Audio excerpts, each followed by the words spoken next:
Dalam hidup kita ini kita diperhadapkan dengan banyak pilihan.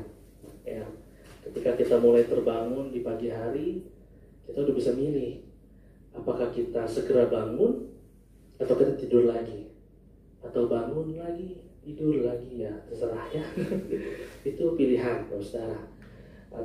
Nah, setelah kita bangun, itu kita bisa mulai pilih lagi, saudara. Apakah kita mulai mandi atau makan dulu, atau mungkin lari pagi, atau mungkin doa dulu, ya, bersaat teduh, atau mungkin scroll handphone dulu. Ya, biasanya yang paling sering ini nih, scroll handphone nih ya. Itu semua pilihan, saudara. Betul? Jadi hidup kita ini adalah pilihan, kita setuju. Di dalam kehidupan kita banyak sekali pilihan, dan hari ini kita belajar tentang pilihan yang sulit. Kenapa ya kita harus belajar tentang hidup ini adalah pilihan, dan ada pilihan yang sulit dalam kehidupan kita? Kalau saya mau jelaskan, yang pertama Bapak Ibu Saudara, itu karena banyak orang yang saat ini sudah nggak concern lagi bahwa hidup kita itu adalah pilihan. Orang udah nggak sadar bahwa hidup kita itu adalah pilihan kita. Artinya apa sih? Artinya hidup kita itu ditentukan oleh apa yang akan kita pilih. Hidup kita itu ditentukan oleh pilihan kita. Mungkin ada saudara yang bilang, kan ada lagunya, ya, hidupku hanya ditentukan oleh kuasa-Mu. Hidup kita itu ditentukan oleh Tuhan. Betul, saudara, setuju saya. Ya, saya bicara seperti ini bukan berarti saya menghilangkan yang namanya kedaulatan Tuhan, kuasa Tuhan dalam kehidupan kita. Tapi ini bicara tentang kehendak bebas manusia yang Tuhan berikan sama kita. Saudara tahu bahwa kejatuhan manusia itu bukan karena rencana Tuhan, bukan karena skenario-nya Tuhan, bukan karena memang Tuhan yang pingin, yang Tuhan yang buat. Gak mungkin Tuhan bikin, saya bikin manusia, habis itu saya sengaja, habis itu dia akan jatuh di dalam dosa. Itu bukan kayak gitu keinginan Tuhan, betul gak? Tapi karena apa? Karena kehendak bebas manusia yang diberikan. Adam dan Hawa saat itu diberikan pilihan sama Tuhan. Dia mau pilih untuk taat sama Tuhan, atau dia pilih gak taat. Diberikan pilihan sekarang. Tapi manusia saat itu memilih untuk tidak taat. Akhirnya dia mengalami kejatuhan. Malah Tuhan sudah peringatkan, kalau engkau makan buah ini, kau akan mati. Tapi saya mau tanya, saat itu Adam dan Hawa mati gak? Gak mati. Kok gak mati? Katanya mati. Seakan-akan gak benar nih Tuhan. Katanya mati. Ya, itu semua karena kuasa dan kedaulatan Tuhan. Karena Tuhan mengasihi manusia, ya, meskipun manusia pilih yang salah, tetapi dia ingin menyelamatkan kita manusia, Ustaz. Jadi ada kehendak bebas manusia, tetapi juga tidak menghilangkan namanya kedaulatan dan kuasa Tuhan dalam kehidupan kita. Ada kehendak bebas manusia, kita bebas untuk memilih, tapi ada rencana Tuhan yang juga sediakan dalam kehidupan kita. Jadi begitu, Ustaz, dalam kehidupan kita. Hidup ini adalah pilihan. Karena apa? Karena kita memiliki kehendak bebas untuk memilih, tetapi tidak menghilangkan yang namanya kedaulatan Tuhan, kuasa Tuhan dalam kehidupan kita. Saya beri contoh, saudara. Kalau saya saat ini memutuskan, saya memilih untuk saya bunuh diri aja deh, saya pakai minum racun, bisa gak? Bisa. Saya tinggal pulang ke rumah, cari baygon, cari apa kek, saya makanin aja, saya minumin, mati dah. Itu pilihan saya bisa milih itu. Tapi bicara soal apakah saya mati atau saya tetap hidup, itu kuasa dan kedaulatan Tuhan. Mau saya makan racun sebanyak apa, kalau Tuhan bilang hidup, saya tetap hidup, saudara. Kalau saya nggak makan sedikit pun racun, tapi Tuhan bilang mati, saya mati, saudara. Pilihan itu ada dalam tangan kita.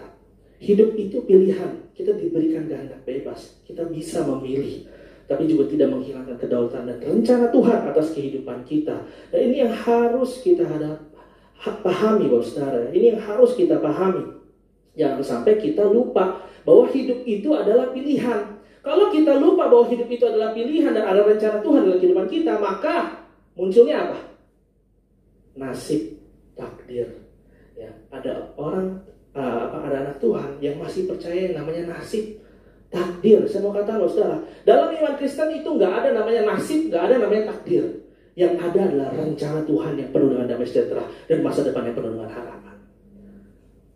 Itu yang ada. Tapi ada aja Anak Tuhan masih bilang, nasib takdir gua. Ya saya mah emang kayaknya nasibnya begini, bodoh. Saya mah memang nasibnya, ya saya nggak bisa apa-apa. Ya saya mah emang udah ditakdirkan ya, kayak jadi orang miskin, orang susah, nggak bisa sukses. Mana ada yang mau sama saya hidupnya kayak begini. Nah, ketika kita mulai lupa akan hidup itu adalah pilihan, kita mulai lupa akan rencana Tuhan, yang muncul apa? Hopeless. Coba next. Dalam Yeremia 29 ayat 11 dikatakan, sebab aku ini mengetahui rancangan-rancangan apa yang ada padaku mengenai kamu, demikianlah firman Tuhan, yaitu rancangan damai sejahtera dan bukan rancangan kecelakaan, yang memberikan kepadamu hari depan yang penuh harapan. Kalau manusia lupa akan hal ini, Bapak Saudara, yang muncul apa? Hopeless. Gak ada harapan. Aduh, rasanya saya mah desu. Saya mah kayaknya gak bisa dapat pasangan hidup yang baik. Aduh, mana ada yang mau sama saya? Saya mah gak bisa sukses kayaknya nih. Susah banget nih suksesnya. Akhirnya apa? Terima nasib. Kalau udah begitu, saudara, selanjutnya apa yang terjadi biasanya? Mulai menyalahkan Tuhan. Kenapa sih Tuhan kasih saya nasib kayak begini amat? Kenapa sih Tuhan gak kasih saya tuh tubuh yang bagus, muka yang ganteng, yang cakep? Kenapa sih Tuhan saya hidup kau begini amat? Pada kenyataannya banyak anak Tuhan yang terjadi seperti itu. Kenapa? Gak sadar bahwa hidup itu adalah pilihan.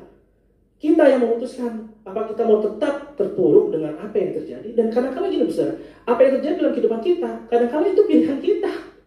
Kita yang buat hidup kita terpuruk, kita yang buat hidup kita gak benar, kita yang buat hidup kita itu dalam dosa, kita yang buat hidup kita itu dalam kutuk. Kemudian tiba-tiba kita nyalain Tuhan. Tuhan, kenapa kasih saya hidup susah begini? Kerjaan susah. Ya, hidup saya, tubuh saya ini penyakitan.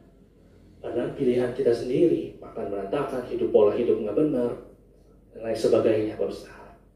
Nah, ini yang harus kita pahami, yang harus kita ingat, Bapak Ibu Saudara. Agar apa? Agar kita tidak hopeless, ya. Nggak ada tuh nasib takdir. Ya, ada anak Tuhan masih tuh percaya nasib tuh, lihat tuh apa bintang, ya, sio-sio gitu, yang masih baca-baca percaya kayak gitu, nggak ada. Yang ada tuh anak Tuhan tuh, rancangan Tuhan yang indah, yang penuh dengan damai sejahtera dan masa depan yang penuh dengan harapan. Itu yang harus kita pegang, anak Tuhan. Jangan lagi bilang, ada sunyi orang nih, nasibnya emang begini. Gak ada, Saudara. Rencana Tuhan indah dalam kehidupan kita. Amin.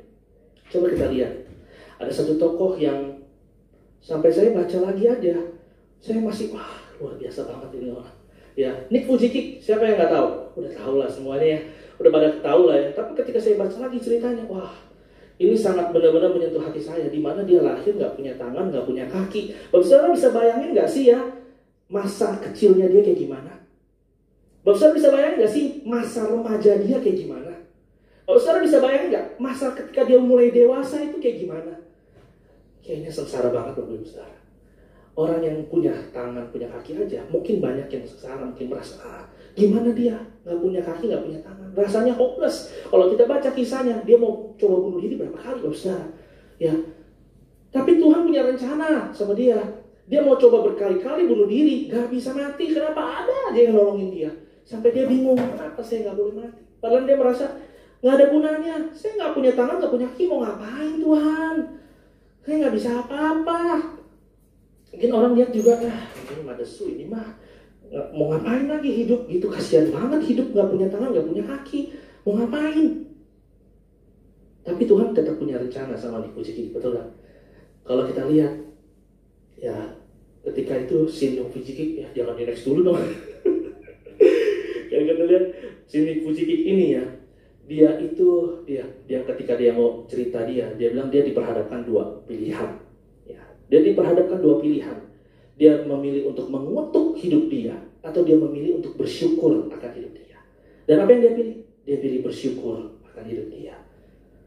Dia pilih untuk melakukan apa yang Tuhan kehendaki dalam hidupnya. Dia bingung, kenapa saya kok nggak mati-mati ya? Saya mau bunuh diri, kenapa? Dan dia melihat ada kasih Tuhan yang begitu besar dalam kehidupan dia. Dia ada rencana Tuhan dalam kehidupannya. Dan dia pilih itu, Bapak Saudara.